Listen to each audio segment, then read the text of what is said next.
दारू म्हणजे काय हे सांगायच्या आधी एक बेसिक गोष्ट समजून घेऊया. अल्कोहोलचे वेगवेगळे प्रकार असतात. त्यातील एक सुरक्षित प्रकार म्हणजे इथेनॉल. हा विस्की, रम, बिअरमध्ये वापरला जातो. या उलट मिथेनॉल आणि आयसोप्रोपाइल हे शरीरासाठी अतिशय धोकादायक प्रकार असतात. जर का मिथेनॉलचं सेवन केलं तर लोकांना आंधळेपण येऊ शकतो, तर काहींचा यामध्ये मृत्यू सुद्धा होऊ शकतो. आयसोप्रोपाइल हे क्लिनिंगसाठी वापरलं जातं, पिण्यासाठी नाही. सगळ्यात महत्त्वाचा प्रश्न आता इकडे आहे की सुरक्षित इथेनॉल कशा पद्धतीने बनवलं जातं. फळ, धान्य आणि ऊस यामध्ये नैसर्गिक साखर असते. यामध्ये जर का इष्ट मिसळलं तर एक प्रक्रिया होते. या प्रक्रियेला फर्मेंटेशन असं म्हटलं जातं. फर्मेंटेशनमध्ये साखरेचं रूपांतर अल्कोहोल आणि कार्बन डायऑक्साईडमध्ये होतं. कार्बन डायऑक्साईड हा हवेत निघून जातो आणि शिल्लक राहतं ते द्रव रूपामध्ये अल्कोहोल, यालाच दारू असं म्हटलं जातं.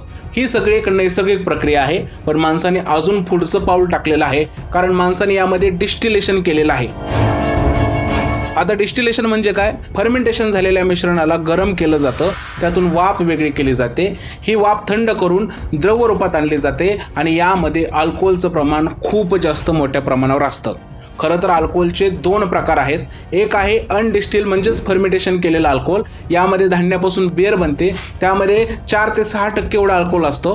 फळांपासून वाईन बनवले जाते, यामध्ये 9 ते 16% एवढं अल्कोहोल असतं. दुसरा प्रकार आहे डिस्टिल. यामध्ये फर्मेंटेशन केलेल्या मिश्रणाला डिस्टिलेशन करून केलेली दारू. यामध्ये धान्यापासून विस्की बनवली जाते, यामध्ये 40 ते 55% एवढं अल्कोहोल असतं. गुळापासून रम बनवले जाते, यामध्ये 35 ते 75% एवढं अल्कोहोल असतं. टकीला ब्लू अगावे वनस्पतीपासून बनवले जाते, यामध्ये 40 ते 60% एवढं अल्कोहोल असतं. आणि वोडका यामध्ये 40% एवढं अल्कोहोल असतं. पण या सर्वांमध्ये सर्वात मोठा धोका आहे तो हातभट्टीचा, कारण कोणतीही शास्त्रीय प्रक्रिया न करून ही हातभट्टी तयार केली जाते.